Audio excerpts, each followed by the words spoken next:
It is my pleasure today to welcome Roger Dall'Antonia, President and CEO of the FortisBC group of companies. Prior to becoming President and CEO, Roger has held the position of Executive VP, Customer Service and Technology as well. Roger has over 20 years experience in the energy industry and joined Fortis in 2004. He's been trusted in many executive level leadership roles, including finance, strategic planning, regulatory affairs, and most recently, customer service, energy solutions, information systems, business innovation, and conservation and energy management. Past senior financial roles include positions with West Coast Energy and Veriscold Income Fund. So there's no question that you're incredibly well situated for this conversation and have a wealth of expertise. Roger, welcome and thank you for joining us today. Thanks, Aaron. Really appreciate the invite and the opportunity to have what I think will be a good discussion. Really appreciate the work that the Canadian Chamber does across the country as well as the local chapter. So really looking forward to it. Great. Well, I think, we recognize that sort of top of mind in policy landscapes is both sort of the COVID recovery, but also looking ahead towards net zero strategies. And I think, the federal government and the BC government have both recently announced, in the case of the federal government, enhanced 2030 ambitions, as well as both a target of net zero by 2050. Can you tell us a little bit about what a net zero future looks like for FortisBC and some of the innovations you're developing to help Canada achieve those targets? That's a great question. So as you know, we own and operate significant energy infrastructure across BC, and we're in the electricity generation and delivery space, natural gas transmission delivery. We also run discrete geothermal systems as well. So we have a very broad view on energy delivery, and our focus is on how we can innovate and leverage our energy infrastructure in total to meet our shared goals of delivering affordable, reliable, and lower carbon energy in the long term. I think the key thing from a utility perspective is that the focus can't be just on one issue, say climate or cost. It's how do you thread the needle where you're delivering what society needs, which is affordable and reliable energy, but also delivering on the need for lower carbon energy. So it's really trying to solve more than one issue or deliver more than one outcome. So in our organization, we've set a near-term interim target to reduce our customers' emissions by 30% by 2030, which would be about 4 million tons of GHG reductions by 2030 annually, which will be, I think, the single largest reduction of an entity in BC. And the focus there really is innovation. I think it's a great discussion to have because I think innovation and technology will be a significant contributor to that outcome. And our approach is really how do we leverage both our gas and electric systems to meet those GHG reduction goals. So on net zero specifically, we've done quite a bit of work defining our role to help achieve what we say are deep emissions reductions in BC through to 2050. And in our view, the only cost-effective, resilient path is one that utilizes both electric and gas infrastructure. The gas delivery system in particular is well suited to address peak energy needs. We are in a winter country that does experience winter, so peak energy for heating is much more significant than that delivered for cooling, electric cooling in the summer. And so our innovation is focused on 4 pillars. One is renewable natural gases, including hydrogen. We have a big focus on energy efficiency. The third is zero and low carbon transportation. And the fourth is using LNG in marine applications. You think about the marine industry, that's a major contributor to emissions. So we see that as a really exciting area for innovation.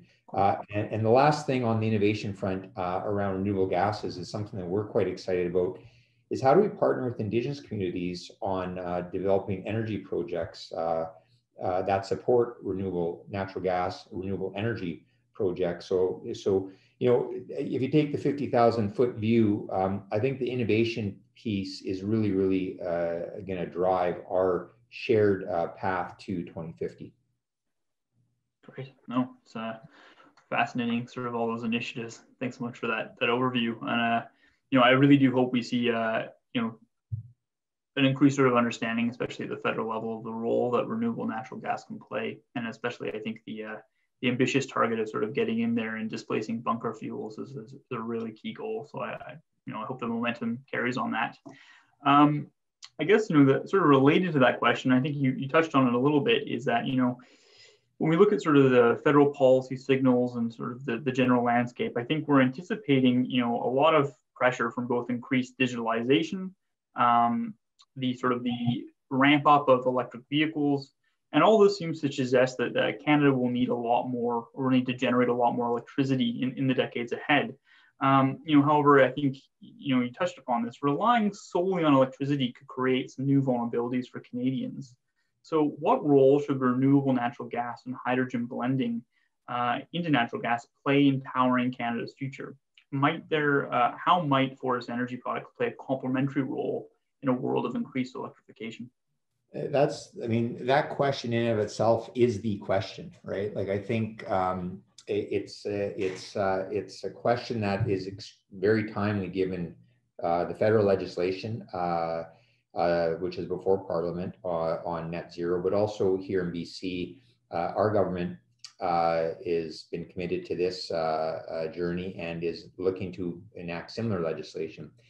I'm going to go back to your question a little bit, just some of the wording. We often hear the term electrification, but I think that is a simplistic, and I believe it's a misused term that really presumes a technology preference to get to an outcome. What we should all be talking about is decarbonization, which is the actual outcome we're trying to achieve.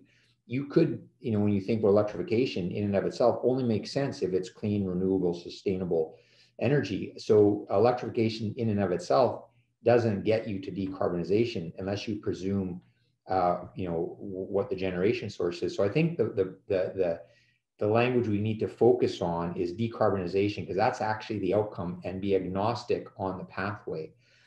So when you have an electrification heavy approach to climate action, you need significant expansion, not just of the generation, it's the capacity to meet peak demand. And that's very costly infrastructure to build. So our vision for decarbonization in BC and in Canada is to optimize the value of the existing infrastructure and addresses the potential gain from innovation of both systems to deliver decarbonization. And that brings me to renewable gases and hydrogen. If you go back 25 years, everyone was focused on coal as the generating source. You didn't cut the wires that moved coal generated electrons. You swapped out coal generation for renewable generation and used the existing delivery system for a renewable product. Our vision is taking renewable gases and hydrogen and utilizing what's already a great delivery vehicle and decarbonizing what we're moving through that system. And that's where renewable gases and hydrogen, I think, play a really key role in ensuring a meaningful carbon reduction, but also ensuring resiliency of the delivery system, of the energy delivery system that all Canadians rely on. Well, that's a great answer, and I think that's a really good way to, at the very start, sort of frame this conversation. It is about decarbonization, and I think on that front, we certainly do need to be agnostic in terms of how we get towards that end goal.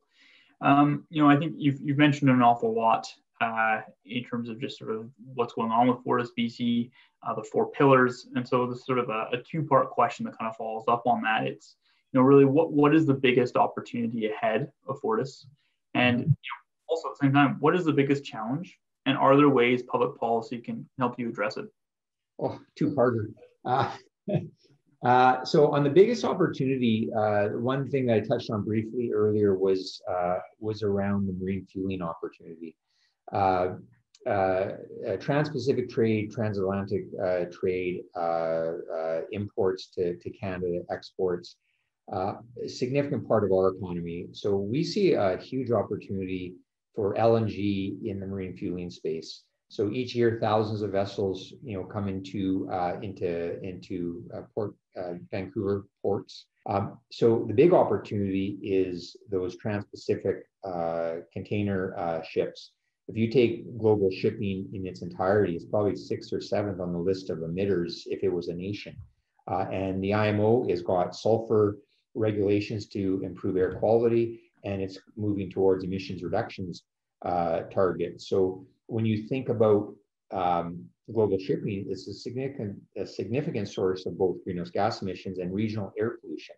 So our view is that LNG is a great opportunity to contribute to both emissions reductions and improved air quality. So out here in BC, we have 2 LNG facilities. Our Tilbury facility is right on the Fraser River. And because of it being an electric drive LNG facility and the carbon profile of BC natural gas with its very strict regulatory regime, the LNG coming out of our facility is the lowest carbon intensity LNG in the world. So it's a pretty exciting opportunity to help make Vancouver a hub for trans-Pacific shipping to go to a lower carbon fuel that will improve air quality as well as reduce GHG, global greenhouse gas emissions. We also see a significant economic opportunity. You know, LNG is not a raw resource. It's a value-added product. We're using BC natural gas, and we are manufacturing LNG for shipping. So the economic impacts from well to wake, as we say, are significant. And we've got great partnerships again with BC Ferries and CSAM, but we're also working really closely with Vancouver Fraser Port Authority to establish Vancouver as that global hub for LNG refueling. So from our perspective, we think this vision aligns very closely with the federal and provincial commitments to make our ports the cleanest and most efficient in the world. And again, as a trade-dependent economy, both as a global exporter, but also as an importer, we see that opportunity as a significant contributor to climate action. Our focus on the policy piece is really the stage we're at. We're building a marine jetty that we will allow bunkering vessels to fuel with LNG, then they go out into the port and fuel ships as they're anchored in local waters here. So a key piece for us is that jetty approval. It's going through the provincial and federal environmental review process. And we're hoping that 2021 we'll get a decision here very soon to approve that jetty as the first step. And then we're working closely on an expansion of our Tilbury site to help provide LNG for fueling. So I think the policy, like the vision is aligned, is making sure that the policy is in place to enable this work, because the market is looking for solutions, and we want to make sure that we are the market that provides that solution. I just going back to the other opportunity, we talked a lot about RNG and hydrogen. I think that's where public policy also has a key role. I think of all the focus on electric vehicle support, and that's a great initiative. I think policy to enable things around RNG, hydrogen, LNG fueling, I think that's where public policy can be so impactful to enable that innovation that Canada can be a leader in. So, I'm quite excited with the vision and the opportunity to work with all levels of government and key partners here to develop smart policy to make sure that we are looking at the various pathways to achieve our 2050 vision for Canada. Great. Well, Roger, thanks so much for taking the time to meet with us today and provide your view on where the opportunities lie, and also where public policy can play a role. And it was great to get an opportunity just to learn more about some of FortisBC's recent initiatives. Yeah, it's great. I really appreciate the discussion, and hopefully we'll be able to do this in person soon. Take care, and all the best. You too.